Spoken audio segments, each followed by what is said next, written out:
You've tasted it, everyone has. You're swimming, a wave catches you off guard, and you come up coughing with a mouthful of seawater. That sharp, ugly, salty burn at the back of your throat. And your body's reaction is instant and total. Spit it out. Every instinct you have screams, don't swallow that. That instinct is older than you, and it is trying to save your life. Because here's something most people have never thought about. We are a species with a water problem. Billions of people don't have enough of it. Wars have been fought over it. And we live on a planet whose surface is 70% water, an ocean so vast you could drink from it for 10,000 lifetimes and not make a dent. And you can't have any of it. Not a drop. In fact, if you were dying of thirst, drinking that ocean would kill you faster than drinking nothing at all. The water that covers most of the earth isn't just useless to you. It actively pulls the life out of your body.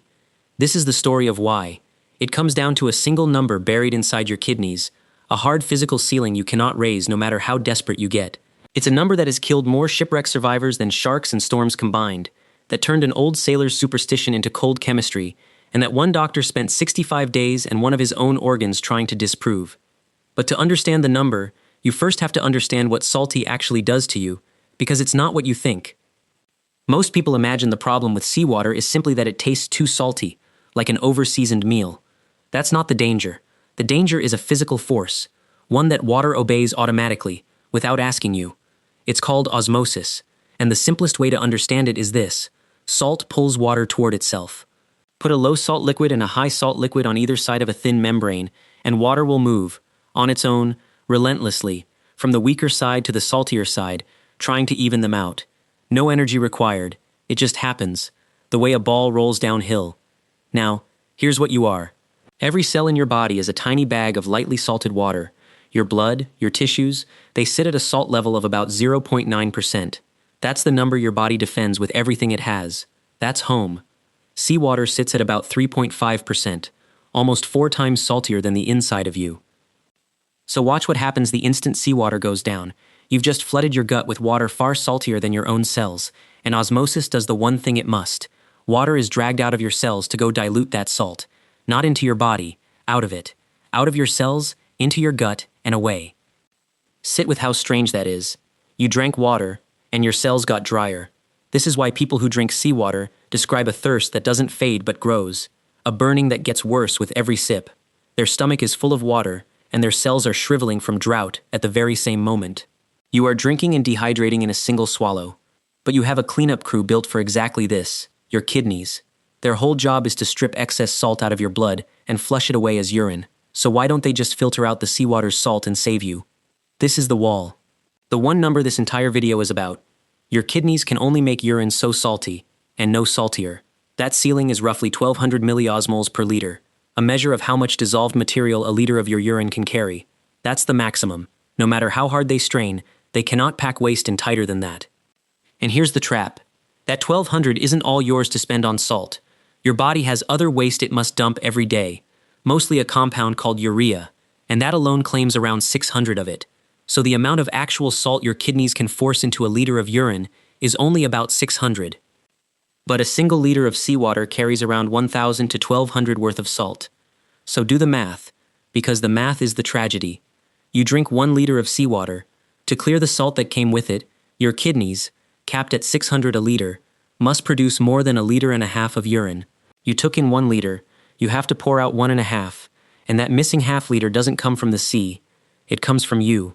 Every swallow of ocean you drink to survive costs you more water than it hands back. It's like trying to pay off a debt by taking out a bigger loan every single time. The more you drink, the drier you get. That's not a sensation. That's subtraction, and it always runs in the ocean's favor. And this is why that instinct, spit it out, is trying to save your life. That mouthful you gag on at the beach is harmless, because you're going to rinse it away with fresh water in an hour. But strand that same person on a raft with nothing else to drink, and the ocean stops being their only hope and becomes the thing draining them from the inside. 10 billion tons of water in every direction, and reaching for it just speeds up the end. And it gets darker than dehydration. As you keep drinking, the salt in your blood climbs, a state doctors call hypernatremia, and your brain is soft tissue sitting in that increasingly salty blood. Osmosis comes for your brain cells too. They begin to shrink. Physicians have recorded exactly what this looks like, and centuries-old ship's surgeon accounts describe the identical sequence. First the raging thirst and a thick, swelling tongue. Then an eerie calm, a fixed and glassy stare. Then delirium, quiet at first, then violent, and hallucinations. And here is the detail that became legend. In that final stage, castaways would often become convinced the sea was safe to drink, or even calm and inviting, and go over the side. That's the origin of the old warning that seawater drives you mad. It was never superstition. It was a plain description of a brain drying out. But now, here's the part that should genuinely surprise you. Out on that same open ocean, there are animals drinking seawater right now, and thriving on it. An albatross can spend years at sea without ever touching fresh water. It drinks the ocean, and it's fine. So what does it have that you don't? A cheat the human body never evolved, a salt gland. Seabirds, albatrosses, petrels, gulls, have a special organ sitting just above their eyes that does what your kidney can't. It rips salt out of the blood and concentrates it into a brine roughly 5 times saltier than seawater, far past your kidney's ceiling, then drips or sneezes it straight out of their nostrils. You've probably seen a gull at the beach flick a drop off the tip of its beak and never known you were watching a living desalination plant at work. That's the whole difference. The ocean isn't drinkable or undrinkable in some absolute sense. It's drinkable if you have the equipment to beat that salt ceiling. Birds grew the equipment. We didn't. So we built ours on land instead.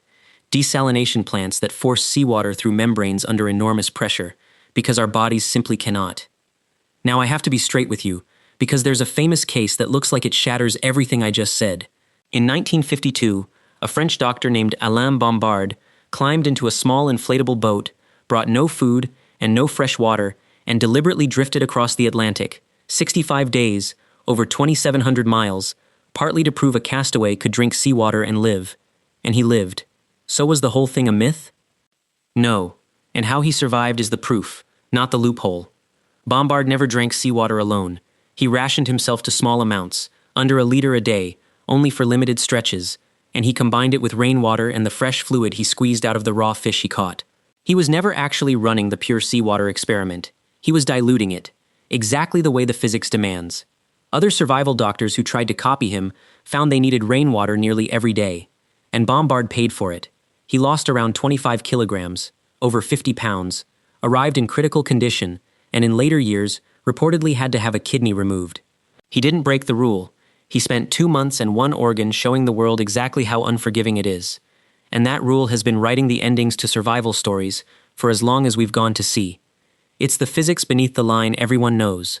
Water, water everywhere, nor any drop to drink. It's why every lifeboat manual on Earth says, in bold, do not drink the seawater, no matter how thirsty you get. And this isn't history. In 2023, a boat of migrants trying to reach Europe drifted, lost, for more than 36 days on the open Atlantic. As their water ran out, some tried to stretch it with seawater, others, in desperation, drank it straight. The survivors described a pattern that matches the biology exactly. The ones who drank the seawater died, and the ones who took only the smallest sips, or none, were the ones who lived to be pulled out. The number inside your kidneys doesn't care what year it is, or why you're out there. It just collects. So the next time a wave catches you and you come up gagging on that mouthful of salt, and every instinct in your body says spit it out, listen to it. That reflex is 100 million years of evolution telling you a truth your conscious mind can barely accept. You can be surrounded by more water than you could drink in 1,000 lifetimes, dying of thirst in the middle of it, and the single cruelest fact on this planet is that the water isn't the cure. Reaching for it is what finishes you.